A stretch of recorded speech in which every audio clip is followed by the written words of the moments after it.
Panibagong araw, panibagong luto mga kamars. Ayan, for today's video, magluluto nga pala tayo. Oops, hindi po yan adobong manok. Ang tawag nga pala nila yan dito guys is black pepper chicken dry.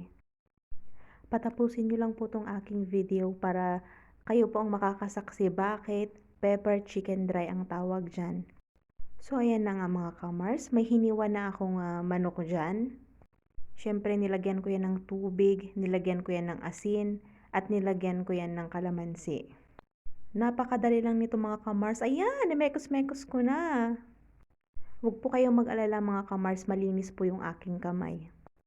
Itatabi lang muna natin yan, ibababad natin hanggang sa 10 minuto mga kamars. At kung napapansin nyo guys, hindi ako naglagay ng mantika or tubig. Pinainit ko nga lang pala yung kawali mga kamars. Tapos nilagay ko na yung peppercorn, yung cumin seeds, and the fennel seeds.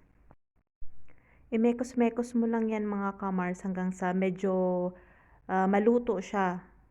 Mapapansin nyo naman yan mga kamars kapag luto na, may ano na yan lumalabas na yung aroma nila. At kapag okay na nga mga kamars, syempre i-blend natin yan. Kung wala po kayong blender, maraming way po para madurog natin itong mga seeds. Gumamit lang po ako ng blender para madalian mga kamars. At para pinong-pino na rin siya kapag blender kasi yung ginamit natin, pinong-pino siya mga kamars.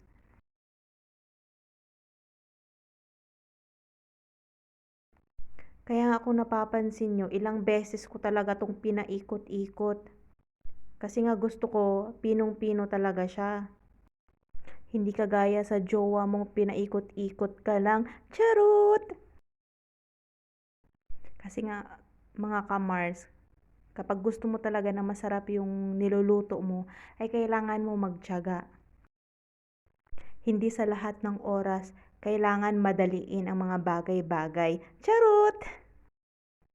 Nakailang paikot na ako dito sa blender.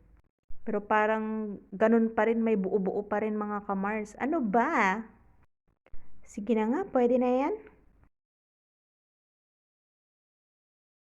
At ayan na nga, hinugasan ko na yung ating hiniwang karni ng manok. At syempre nilagyan ko na yan ng turmeric powder, chili powder, at saka asin. May nagtatanong pala bakit yung kulay ng asin ay hindi siya yung normal na asin na kulay puti. Dahil pink salt po ang aking ginagamit. Charot! Yes, wala yung pinagkaiba sa puting asin mga kamars. Asin pa rin yan. Siyempre, mekos-mekos na yan mga kamars. Ayan, mekos lang ng mekos mga kamars. Nagpainit na nga pala ako ng kawali. Siyempre, nilagyan ko na yan ng mantika.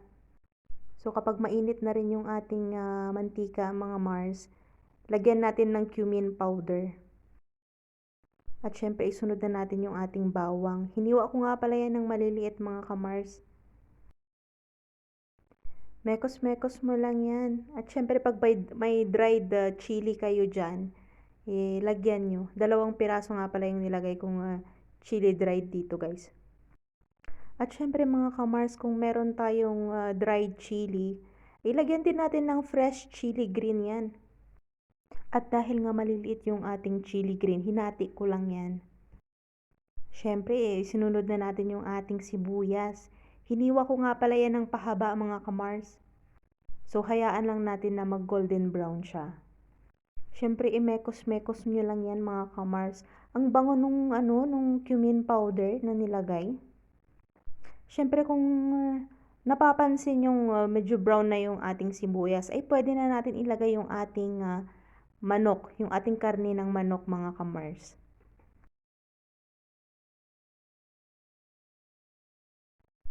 So hayaan lang muna natin na maluto yan dyan. Takpan nyo muna ng mga ilang minuto, hayaan yung kumulo. Lagyan nyo na rin ng Knorr cubes at imekos-mekos yan mga kamars.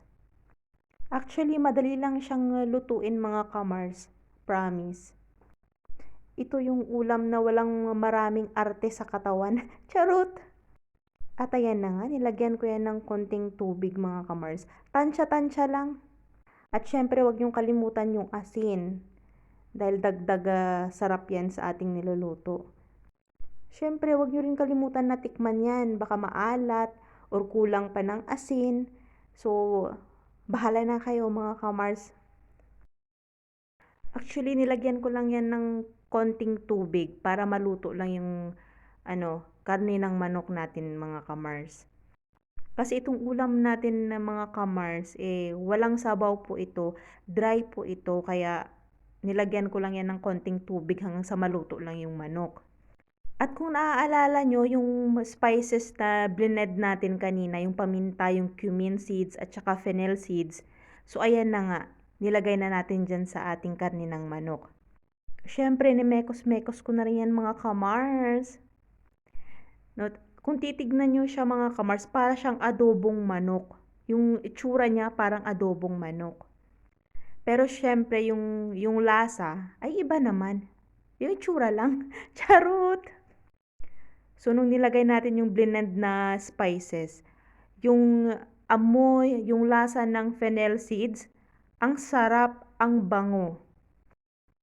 Kaya dun pala sa nagluluto ng mga kagaya dito, karne ng manok, karne ng baka, karne ng kambing, pag dry po yung niluluto nyo, gusto ko pong isuggest sa inyo na lagyan nyo ng fennel seeds. Ang bango, promise, at ang sarap pa. So ayan, luto na ang ating pepper chicken dry. So hinango ko na yan mga kamars. Siyempre, tignan nyo rin kapag madumi yung gilid-gilid ng mga plato bago natin iserve. So, linisan muna natin yan bago natin yan iserve sa ating mga bossing. Thank you for watching!